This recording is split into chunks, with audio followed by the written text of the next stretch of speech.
Climax is the newest film by French filmmaker Gaspar Noé, and wow. The movie is about a group of dancers whose night of partying turns into an actual nightmare when they realize that their sangria is laced with LSD. I really don't think I've been as overtaken by an emotion like I was in this film, that emotion being anxiety. Everything about this film is purposeful, and that purpose is almost always just to fill you with dread.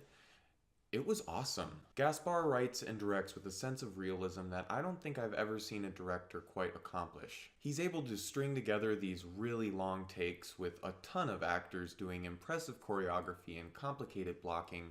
It's just super impressive. Right away, there were a couple longer scenes of just nothing but dialogue, and it just grounded all of the characters in a way that just made the movie twice as effective. Every single actor in this movie was great, but some just blew me away. Sofia Boutella played Selva. She was something else.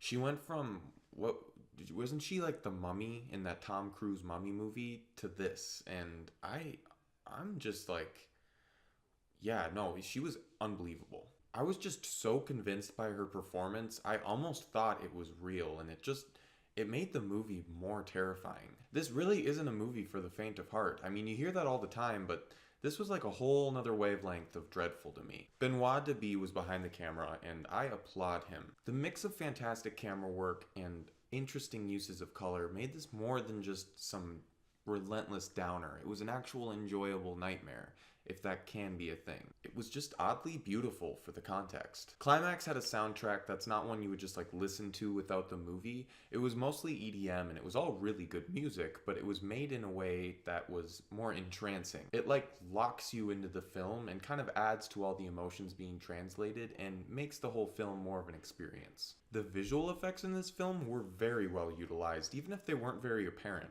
Some people could watch this film and think there weren't any, and that's what's so cool about it. The movie really relied on practical effects, and while it was a film about people tripping on acid, we never really saw it from their point of view, so there wasn't a bunch of trippy visuals. I honestly really loved that because all of the horrors presented in this film were more ideas, things you couldn't get out of your head during and then even after the film. I'm still thinking about some things that happened in this movie. I really don't think I can say much else about this film without spoiling what makes it great, so just see it. I really loved it, and I would recommend it to anyone that likes great filmmaking that makes you want nothing more than a hug. I give Climax a 9 out of 10. Hey friends, thanks for watching and subscribing. If you saw Climax, let me know what you thought down below, but please try to refrain from spoilers, and as always, keep watching movies.